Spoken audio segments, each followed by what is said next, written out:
दोस्तों, स्वागत है आपका अपने YouTube चैनल में दीक्षित की दुनिया वन में। मैं आपको शिव महापुराण की कथा सुना रही हूँ, जिसमें चंचुला देवी माता की कथा का संवाद तथा विस्तार से वर्णन किया गया है। इस कथा को सुनने से संपूर्ण पापों से छूटकर मोक्ष की प्राप्ति होती है तथा हमारे बुरे कर्मों का फल भी हमें नहीं भोगना पड़ता। तो मैं आप कथा प्रारंभ करती हूँ।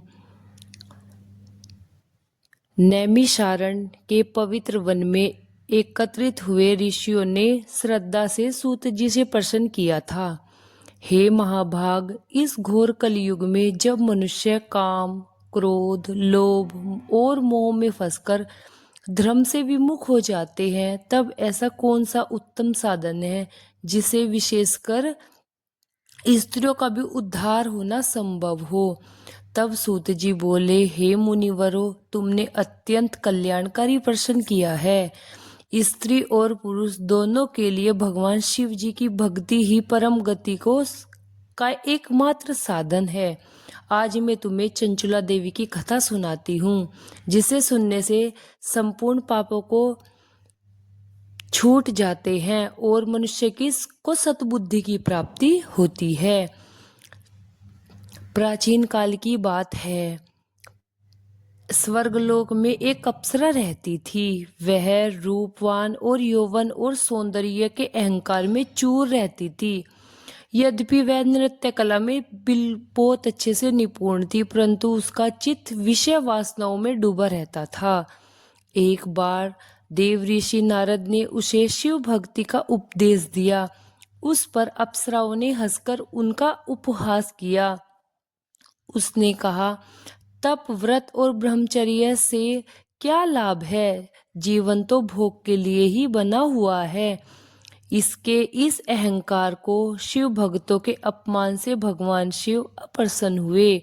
उन्होंने उनको श्राप दिया, तू मनुष्य योनि में जन्म लेगी और भोग विलासों में फंसकर दुख को भोगेगी। जो मनुष्य भोग विलास में फंस जाते हैं, वे दुख का जरूर सामना करना पड़ता है, किंतु तू सच्चे हृदय से पश्चाताप अगर करेगी, तब तू इस श्राप से मुक्त हो पाएगी। चंचुला रोने लगी। चंचुला का जन्म पिछले जन्म की ये कहानी है।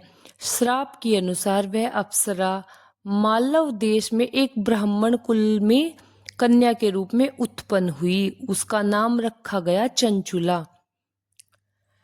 उसकी माता पिता धर्मनिष्ठ, शिव भक्त और सदाचारी थे। चंचुला भी उनकी भक्ति को देखा करती थी। उन्होंने बाल्यावस्था से ही चंचुला को व्रत, पूजा और शास्त्रों की ज्ञान दिया, किंतु जन्म पूर्वक के संस्कारों के कारण उनका मन सदा चंचल रहता था, क्योंकि पिछले जन्म में ना उन्होंने श्राप मिला था ना, इस वजह से।